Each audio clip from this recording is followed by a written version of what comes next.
My friends, from the very first moment on the field, you could feel it, that different, almost electric atmosphere that only shows up in games that truly define a season. Everything seemed to be lining up for one of those historic moments, the kind of game that doesn't just reveal who the Eagles are, but who they need to be down the stretch. But between the injuries piling up, the defense giving up explosive plays, and the offense tripping over its own mistakes, everything flipped upside down, and fast. That matchup against Dallas wasn't just a loss, it was a flashing red warning sign, exposing cracks this team simply can't afford to ignore. Not now, not with Chicago coming up on a short week and a secondary hanging on by a thread. So lock in, feel the energy, because today's video gets straight to the point. And before we roll on, make sure to smash that like button to support the channel and keep riding with the Green Nation. The reality is brutal. By the end of that Cowboys game, the secondary looked like a MASH unit more than a defensive backfield. Reed Blankenship leaving with that thigh injury was already a major blow, but when Andrew Makuba went down on that deep Dak Prescott, George Pickens connection and ended up with a fractured ankle, it set the entire rotation into chaos. He's headed to injured reserve, and with how well he's been playing as a rookie, one of the top defensive rookies in the league, losing his range and instincts in the back end couldn't have come at a worse time. Then Adoree Jackson suffers a concussion, and with only a couple of days before facing the Bears, clearing protocol feels like a long shot. Suddenly, the group that looked dominant earlier this season against Green Bay and Detroit now feels dangerously thin. And it showed. Against Dallas, this defense surrendered 473 yards, 7 yards per play, and more than 250 yards in the second half alone. They were chewed up through the air and on the ground. Sure, turnovers helped slow the bleeding temporarily, but every spark this defense created was canceled out by an offensive mistake, whether it was a turnover or that missed field goal. But the biggest issue wasn't just talent, it was matchup. Play action has been the Achilles heel all season, especially those 10-plus yard chunk gains, and the Cowboys attacked it repeatedly, just like Chicago will. The Bears are no joke offensively, top 10 across points, yards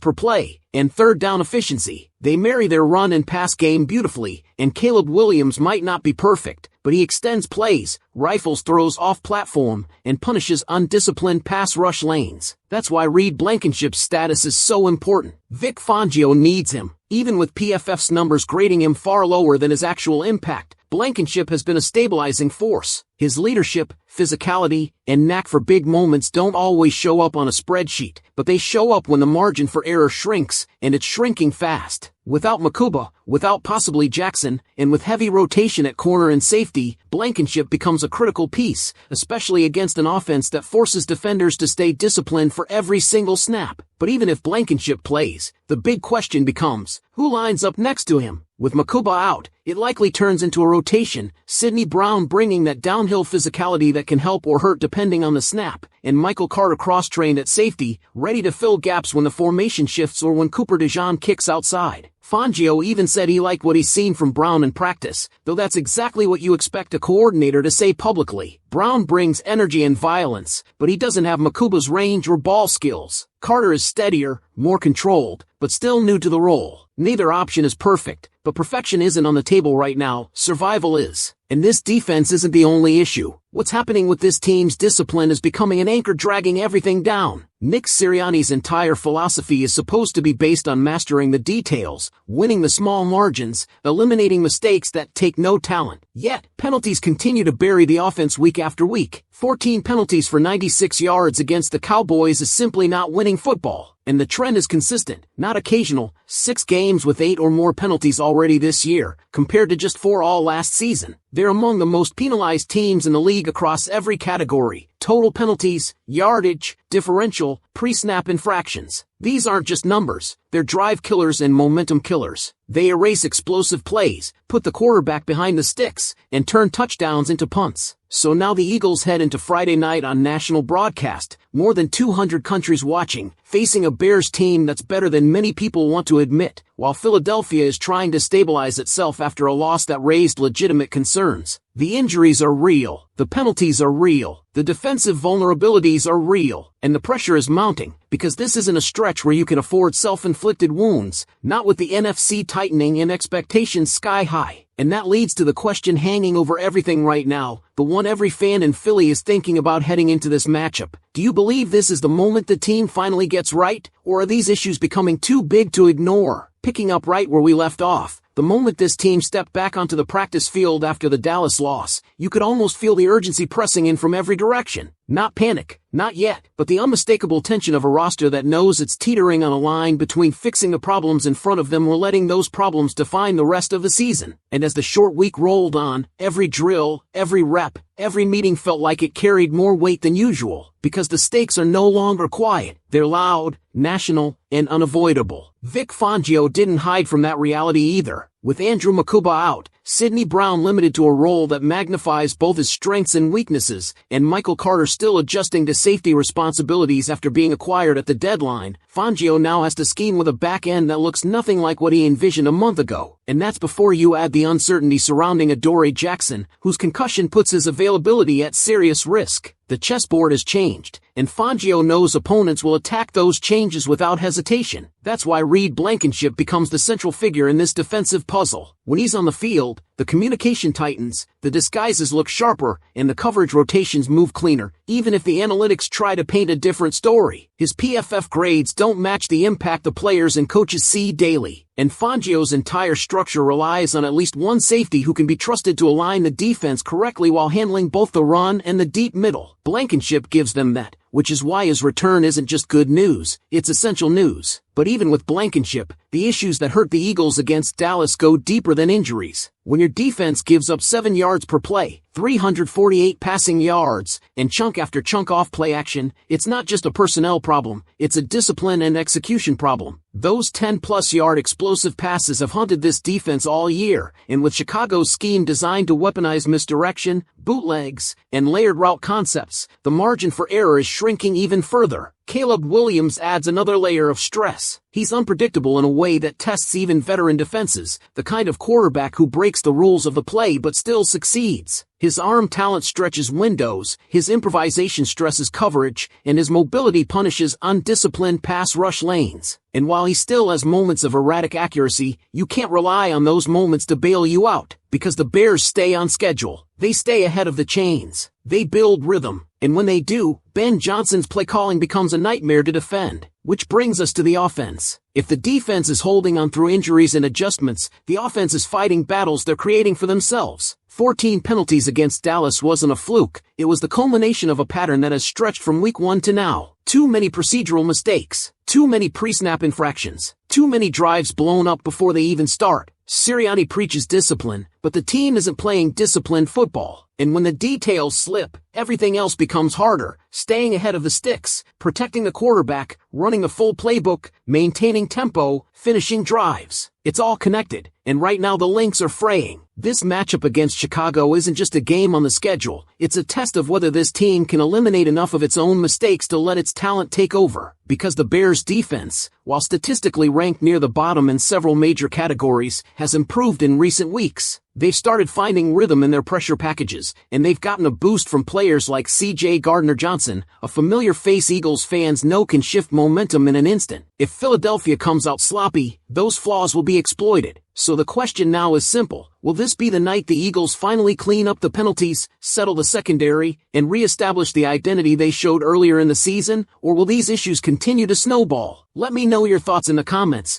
and if you're locked in with us, make sure to hit that like button, subscribe for daily Eagles coverage, and stick around. The next video is already on your screen. And the truth is, this moment isn't just about fixing mistakes on a whiteboard or patching together a secondary that's been pushed to its limits. It's about identity. Every team that makes a real championship push eventually gets punched in the mouth and has to decide what comes next. That's where the Eagles are standing right now. Not at the edge of disaster, but at the crossroads of who they really are. The Dallas game didn't expose something new. It magnified things that have been simmering all year, and now they're too big to overlook. When you listen to Vic Fangio break down Ben Johnson's offense, you can hear the respect in his voice. He knows exactly what's coming. Chicago is going to marry the run and the pass better than almost anyone in the league. They're going to get under center more than most teams. They're going to disguise everything. They're going to stress linebackers with layered concepts and force safeties to stay perfect with their eyes. And Fangio also knows the Bears are bringing along a young quarterback who's finally beginning to execute the offense the way they designed it. He said it straight. They've fought through the pitfalls, and they're coming out the other side with a player who can run the system at a high level. That's not a small compliment coming from from one of the best defensive minds in football. This is why small details become enormous in games like this. The Eagles don't just need to cover, they need to communicate. They don't just need to rush, they need controlled rush lanes. They don't just need turnovers, they need to stop giving the ball back through their own mistakes. Because as physical as this league is, this matchup is going to be decided by discipline and execution just as much as talent. And that brings us back to Nick Sirianni. All season long, the message has been about mastering the things that take no talent, but penalties are taking talent off the field. Penalties are erasing explosive plays, killing drives, turning touchdowns into field goals and field goals into punts. 14 penalties against Dallas wasn't an outlier, it was confirmation. The inconsistency has now stretched across nearly the entire season. 6 games with 8 or more penalties. One of the worst penalty differentials in the league. And as the numbers pile up, the philosophy starts to fracture. How can a team built on attention to detail keep slipping in the exact areas the head coach preaches as his foundation? Chicago isn't coming into this game confused. They've studied the tape. They know the Eagles can beat themselves. They know the secondary is wounded. They know play action is a soft spot. They know the offense stalls when it gets behind the sticks. And with the whole world watching on Friday night, they're going to test every one of those weaknesses until Philadelphia proves they're fixed. But here's the reality that matters most right now. The Eagles still control their destiny. They still have the talent. They still have the quarterback. They still have the coaching pedigree. And even with the injuries, even with the inconsistencies, even with the penalties, even with the defensive lapses, this team has shown it can dominate when it plays to its standard. The question isn't whether they're capable, everyone knows that. The question is whether they'll rise to the moment now, when the margin between contender and disappointment suddenly feels a lot thinner than it did a few weeks ago. So before this ball kicks off under the Friday night lights, with more than 200 countries tuning in, I want to hear it straight from you. Do you trust this team to correct the issues that have been holding them back, or do you think the problems run deeper than they've let on? And as the preparation week tightened, one thing became impossible to ignore. This matchup isn't just a test for individual players, it's a test for the structure of the entire operation. Vic Fangio is being forced to stretch his depth chart in ways no coordinator ever wants to. Nick Sirianni is facing questions about discipline that cut right to the core of his philosophy. And the players, from the veterans in the locker room to the young pieces now pushed into major roles,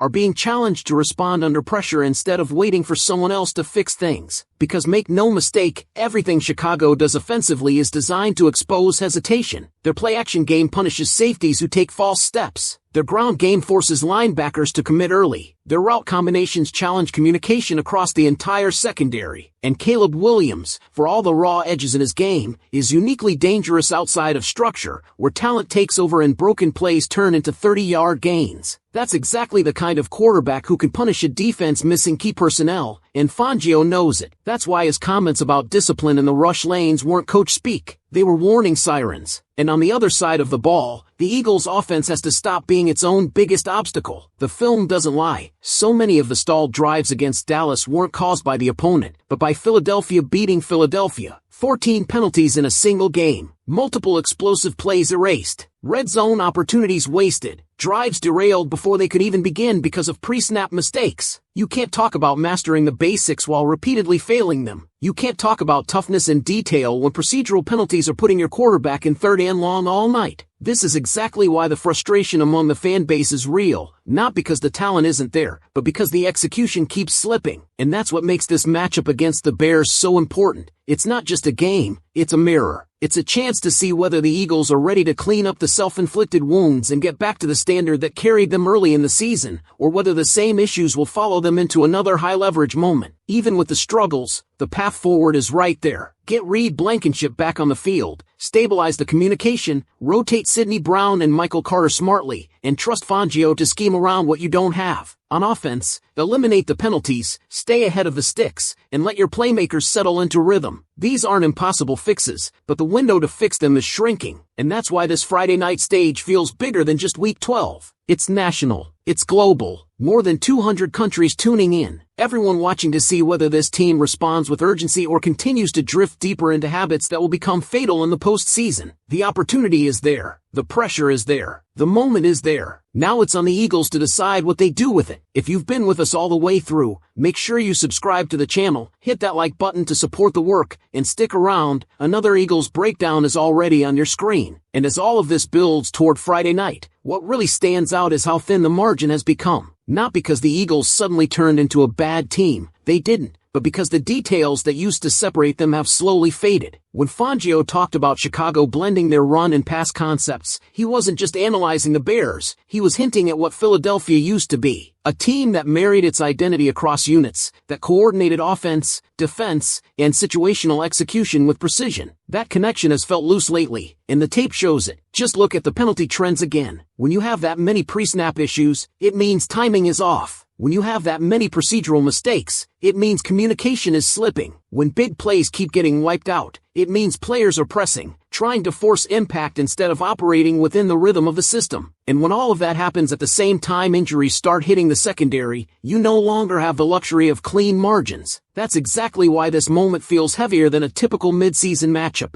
The Bears don't need to be perfect to make life difficult. The numbers already told us they're top tier in yards, points, and efficiency. They just need to force Philadelphia to repeat the same mistakes that have already been showing up week after week. That's the danger. Not the opponent itself, but the opportunity they have to exploit tendencies the Eagles haven't yet corrected. And this is where leadership becomes more important than scheme. Fangio can draw up the coverages. Sirianni can preach discipline. Position coaches can drill fundamentals. But eventually the players have to reclaim the standard on the field. They have to line up without pre-snap mistakes. They have to eliminate the unnecessary contact that gifts opponents free yards. They have to stabilize the secondary communication whether the personnel is ideal or not. They have to play with intention instead of reaction. Because the truth is, no coaching adjustment in the world can fix a team that beats itself. Not against Dallas. Not against Chicago. Not in the postseason. The beauty of football is that the margins between winning and losing often come down to those invisible moments, the snap count, the call out before motion, the alignment check, the discipline in the pass rush lane, the timing between quarterback and receiver.